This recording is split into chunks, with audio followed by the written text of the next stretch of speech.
So I'm currently at Minnetonka Cave, or the entrance of Minnetonka Cave. I did not say that right. So after our ride, we went back to my grandma's house, and we got into the cars. We went to Subway to go ahead and eat, and the Subway was pretty modern looking. It's more modern than the Subway in my own town. It's really good. Ate a lot. It's really tasty. I got the barbecue chips, and now we're here. I'm gonna be taking you guys inside of the cave very shortly. So, how do you think about America? What do you think about America so far? It's very cool and fun to be here in America. What country are you from? Sweden. Sweden, huh? Yeah. What's your favorite part so far in the United States? Preston. What? Preston. Oh, nice. I'm glad to hear that. Yeah. What do you think of the ride from earlier? The ride of, you mean with the scooter? I don't know what it's named, but... The four-wheelers and the razors? Yeah. Was it really fun? Yeah, it was very, very fun. Nice. I'm glad to hear that. You excited for the cave? Yeah. Do you have caves in Sweden?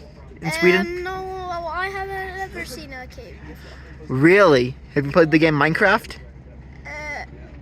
If I played the game Minecraft. Have you played the game Minecraft? Yeah. Okay. Have you been in a cave in Minecraft? Yeah, but I doesn't play it so much. But I played it very much before. Okay, cool. Yeah. You're gonna enjoy it. Yeah. So, Pat, what do you think about America so far? Fantastic. Fantastic. Nice. What's your favorite part so far? I say like Felix, Preston is the best place so far. Nice. I'm glad. Yeah. What do you think about the razor ride? I'm not happy with my own driving, but Felix's was great. I think Corey thought we were driving too slow, but I had my wife with me, so what can I do? Well, it's totally fine. Yeah, it is. Yeah, you thought that was good? Have you ever been to a cave? Yeah, I've been to a cave long ago. Cool. In Sweden? No, in former Yugoslavia. Oh, cool. Yeah. It was the Postonia Caves. If you remember to check out the Postonia Caves. All right, I'll go ahead and do that. Oh, I thought it was this one. Oh my gosh. Is that Chipperdale? Yes. You scared it away, you monster.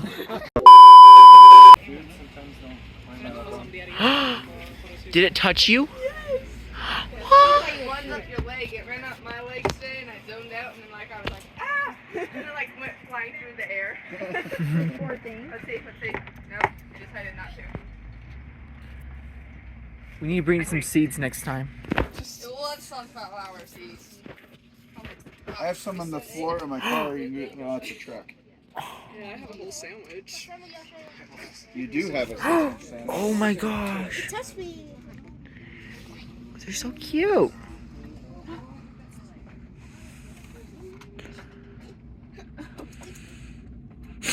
What's it doing? It's so cute. I want a chipmunk.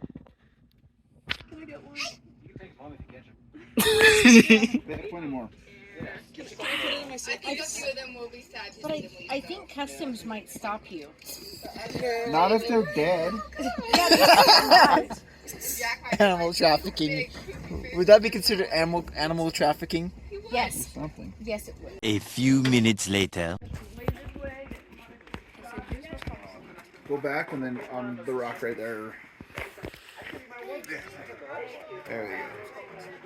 1, 2, 3. 1, 2, 3. Beautiful. I'm just going to ask you to follow a few simple rules. As much as possible, can you please hold on to the hand railing? It's still wet in the cave from all the rainfall and snowfall throughout the year. So it might be a little bit slipping. We don't want anybody getting hurt. And also, please make sure you don't touch any of the rocks. This is a living cave, so what that means is that the rocks will continue to grow. But if you touch it, they won't grow anymore because of the oils in your hand will clog up the pores. If you have any food, drink, gum, please leave it here. But if you have a reusable water bottle, then you can bring it in. And that's pretty much it with the rules. Just make sure that you are safe and respectful as well. The cave was founded by a guy named Ed Arnell in 1906 and 1907. He was working at a sawmill spot, and on his journey he was looking for lumber. On his journey he saw grass at the top and he was pretty hungry, so he shot it. It fell down here, and then he came to retrieve it. When he came to retrieve it, he felt the mountain breathing that cool air. You can probably stand by it and feel a little bit of the breeze come through. But if you know anything about mountains, they don't breathe air, and so that's when he discovered that it was not a mountain, but a cave. Originally, this opening was the size of a trash can lid. He came back a day later with a couple of his brothers and co-workers and opened it up a bit more. There's 3 enlargements. This is the first enlargement. What that means is just taking some rock away so that it can be bigger, so people can actually go through. And so the cave was probably enlarged more like about the 1940s, 1950s. So that is pretty cool. So if you don't have any questions, then we can get your tour started. Are we good? Probably don't need the sunglasses on. Yeah, sunglasses will be totally useless. Whew. Oh, it's definitely chilly. Oh, it's really slick. Careful. It's great as you're going down. Wait till you get to climb up. That's a cool door. Climb all that.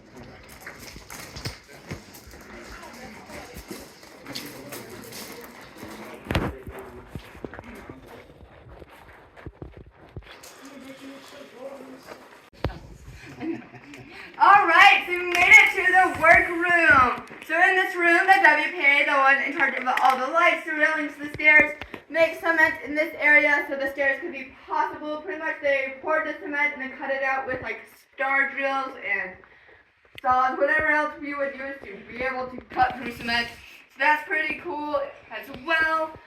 This whole cave used to be covered in water about 350 million years ago, and then eventually it dried up. But because of the water that still drips from the ceiling, as well as the mixture of the lights, that's how the algae grows on the wall. And a little bit of it also grew before that is managed by the Forest Service, when people could just walk in here, not have to walk through the water trays or make sure that they leave anything out that shouldn't be in here. So that's why we asked you to follow that, so we can keep this algae from going any further. And down here we have some iron deposits, so that is pretty cool. So this is pretty much the lowest point inside the whole entire cave. And so it's only uphill from here. So Dad's real excited. What are you saying? You call me fat? I didn't say that. Dad, you're not fat, you're well fed. You didn't get a cave so far. Known as the vandalism room before it was managed by the Forest Service. People would just come in here without a tour guide and touch all of these and knock them over. So that's why we asked you not to touch any of the rocks. They're super fragile on the inside. They're like hollow and everything. So that's why we don't touch them as well. So you can probably see where they cracked, all these little gray spots, and where they tried to put them back together. I think the Forest Service did a pretty good job putting this one back together, but this one back here, I don't know what they were doing, as well as this one. A lot of them is kind of weird and funky that got knocked over. But up here we have a stalactite. It's just hanging from the ceiling, and below it is a stalagmite. So pretty much how this forms is just water dripping very slowly from the ceiling, or forming a puddle and building its way up. So that's how the rocks form, is just the water dripping on them, and that's how they continue to grow. But right here we have a column. So if it goes from the top to the bottom, they're called a column. At that point, the Forest Service, or whoever, scientists that get to name all these fun things, kind of just didn't know what else to call them, so they kind of left it that way. So that is what that is about. So if we walk a little bit this way, we can see a little bit of caved bacon. So when you put a flashlight to this piece of bacon, it glows the brownish and the golden colors of bacon. And instead of falling straight down, it just follows the waves of the rock. A lot of it is like limestone. So that is pretty cool. So if you guys can pick what railing you want to be on, there's a tour trying to come down and get through. The Dwarf Kingdom, so we have the 7 dwarfs right here. We'll get to that in a minute. But if you can direct your attention to where the later that these are the 3 sisters. So the oldest and biggest formation inside the whole entire cave. They're about 2 million years old, and this whole thing used to be the middle sister's head, but with the earthquake that happened about 400,000 years ago, it just shifted this whole fault line down, and then now she had a splitting headache, and so this one is now its hand.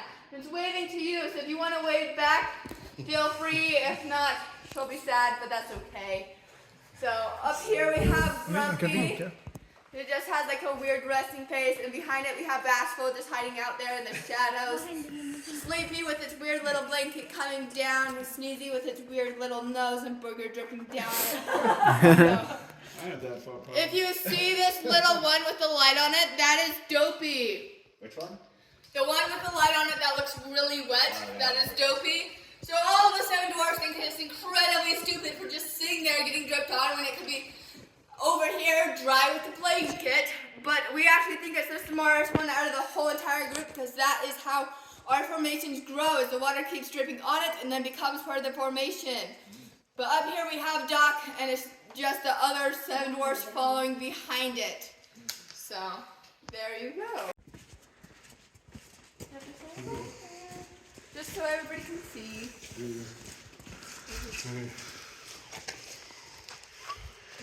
So, how dangerous would it be if there was an earthquake right now? So, of course, like with the other earthquake that happened a long time ago, it's pretty big because of the hedge splitting. But if it was just like a minor one, you wouldn't really know. There's probably like a series of like 1 point to 3 point earthquakes. You wouldn't really even notice. It happened maybe about 2 years ago, where we had like all these series of really small earthquakes. And when they came out, the other tour guides were like, "Oh, did you feel that earthquake?" And nobody felt it in the cave. So it might be dangerous. If it was a really big one, the rocks might start falling still. We'll show you an example in the treasure room of a rock that fell down that would crush you like a bug. Alright, so this is the ballroom. It's the biggest room inside the whole entire cave. If you look down there, it's a deep, dark hole all the way to the ceiling. It's 90 feet, and then it's 300 feet in length. So it's a really big room. But we're going to do a little bit of trivia in here just for fun. If you notice the bats over here, not the bats, the bones over here on the rocks, I will ask you to guess what type of bones they are. Stegosaurus. Dinosaurs. They're not bats. Raccoon. Dinosaurs. They're not raccoons, and they're not dinosaurs. They're not stegosauruses or whatever crap that is. They're not chipmunks. Is it a mammal? Porcupine. Porcupine. Yeah, you're right. Congratulations. I was going to say, very cheated me. Originally, this cave was named the Porcupine Cave because of the Boy Scouts that found these 2 porcupines at the entrance of the cave. They claimed one was dead and one was alive, but we know how Boy Scouts are. They might have killed one. We don't really know. But anyway, so this cave used to be called the Porcupine Cave, but as you probably already know, it's called Minnetonka Cave now. Does anybody know what Minnetonka stands for? I'll give you a hint. It's Native American. I don't know if that was a really good hint. Okay, it stands for falling waters. As you can see, the pathway is pretty wet and there's water dripping from the ceiling. So they wanted to name it the Minnetonka Cave because of that reason. And so that is kind of cool. So, yep. So if you get any water falling on you, it's called a cave kiss. If you get 10 or more, it's called a cave makeout. So do what you will with that. Oh no. But up here we have Kevin. It's the largest piece of cave bacon inside the whole entire cave. It's 20 feet long and 18 inches thick. So if you want to say hi, Kevin, I won't stop you. Hi, Kevin. Hi, Kevin. Some tourists don't like to say hi, and it makes Kevin sad. It's pretty echoey. Yeah. Okay. Calm down. Rock. Keep going.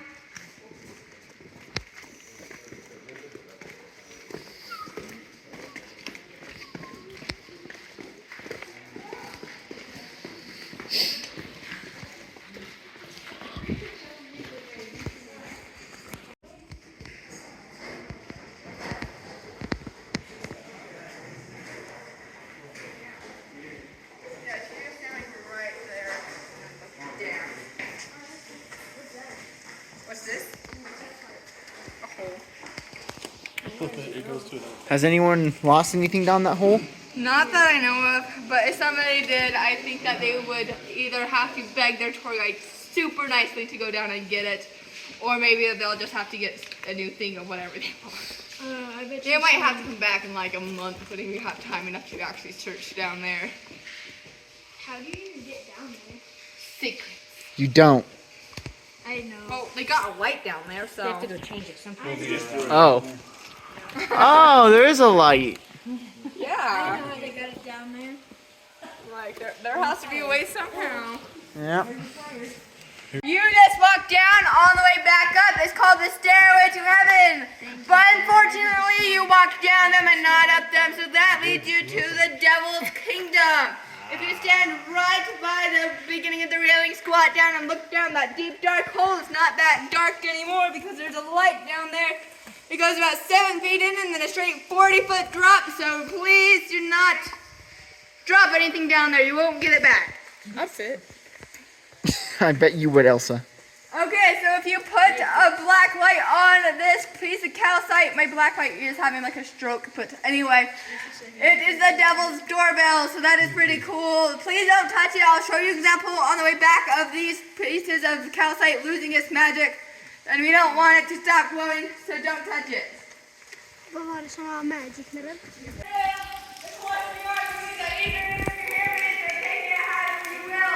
But this is called the treasure room. If you stand right where it's pointing and look this way, you will see this rock right here.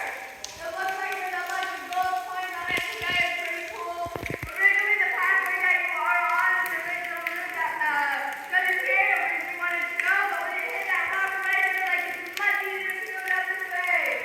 And so that is what we did. So here is our third and last part here.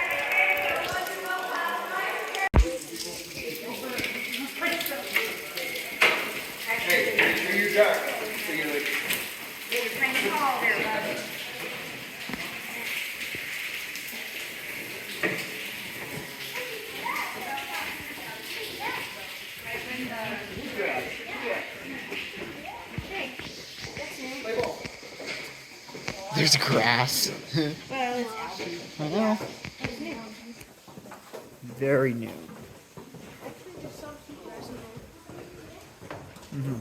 Cool.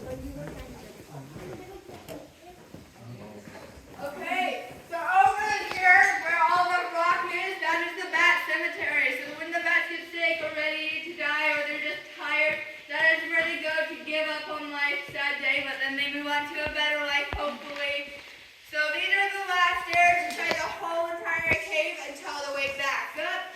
People say they're the most slick, so just be careful and watch your step as well as down there. It kind of gets a little bit wet down there. So if you guys just good. Okay, so you made it down to the Riverbed Room. This is the level with the lowest point inside the whole entire cave. The lowest point was the very first room.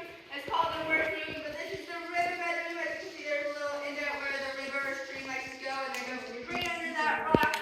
It's pretty dry right now, which is kind of sad. But pretty much besides going under that rock, we're not really 100% sure where it goes. We just assume it connects to another stream or river. But because it used to be level with the Workroom, then it would have flowed all the way down to the Workroom.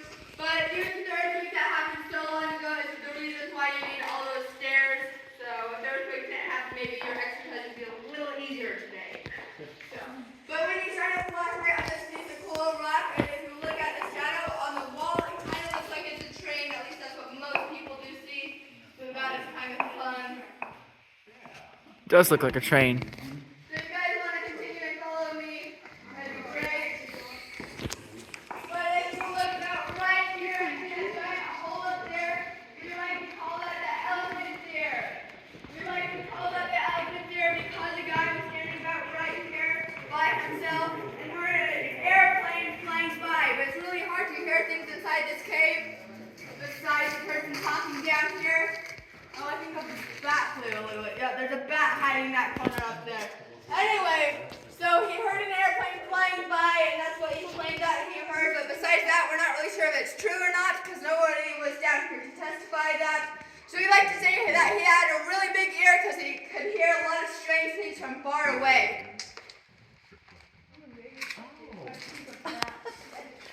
I thought it was a space. I'm like, wow, there's not a railing there. But yes,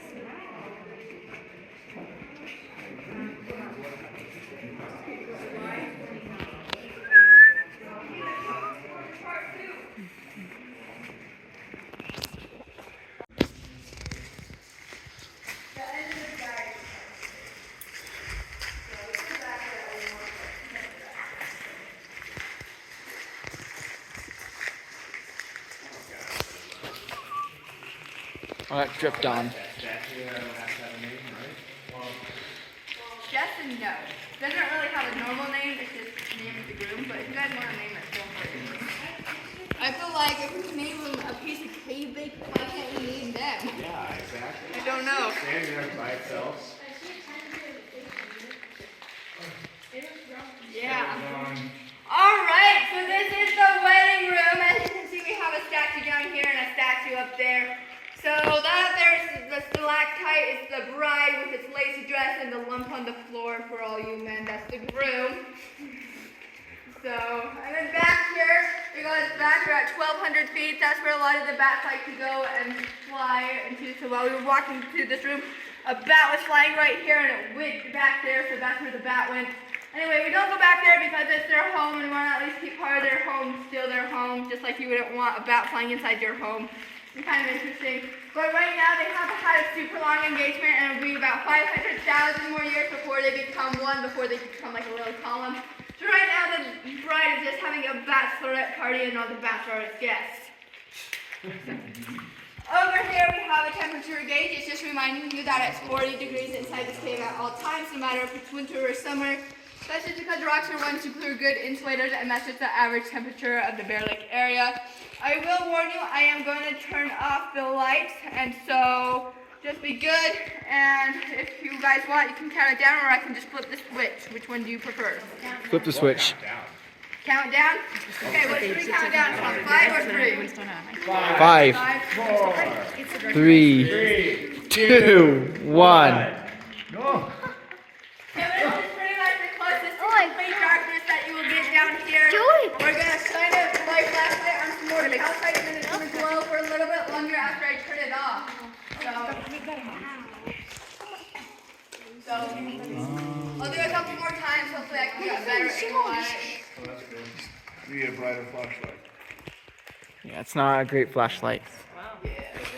We'll do it a couple more times and then try one more for those that are further back. So, there we go. That one worked better. We're going to come over here. Please keep your flashlights off. So, if you guys can't see it, there's a bigger piece. Oh. Elsa, you're my guide. You're not Elsa, never mind. Zoe. What's up, man? Yeah. It's just like the reflector of the black light. Zoe, is the video getting good? Yeah. Most of it works better right there sometimes. Anyway, so if you guys can back up a little bit, we're going to try something else if we can.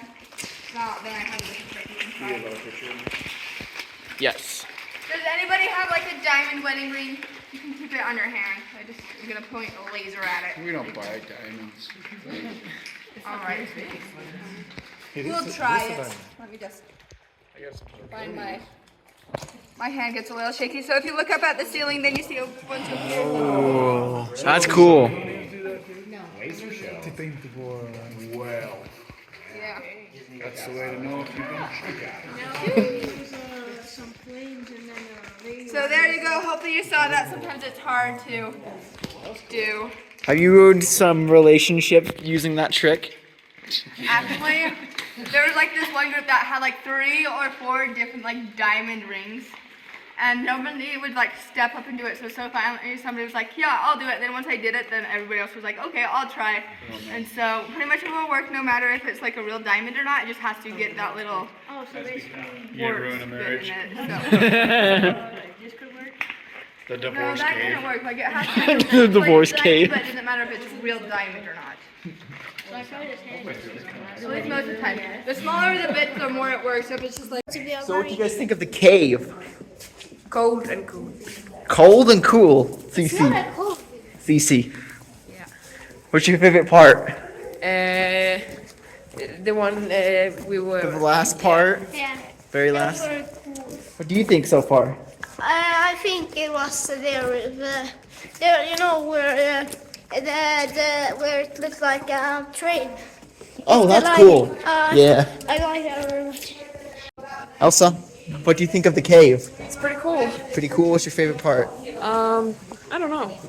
All the stairs. Oh, the stairs? You sure that's your favorite? Getting my workout. Dad, is your favorite part the stairs? My favorite part's when it's over and I can have the memories. The memories.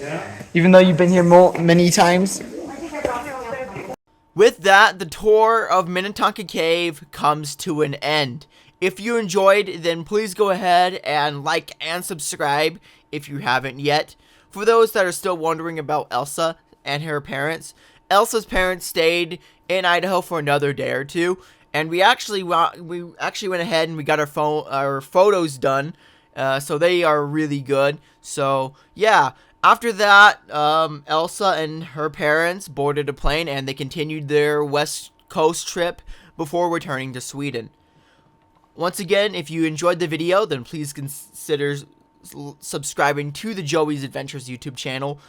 I'm going to be doing weekly videos every week, so stay tuned. See ya. Peace.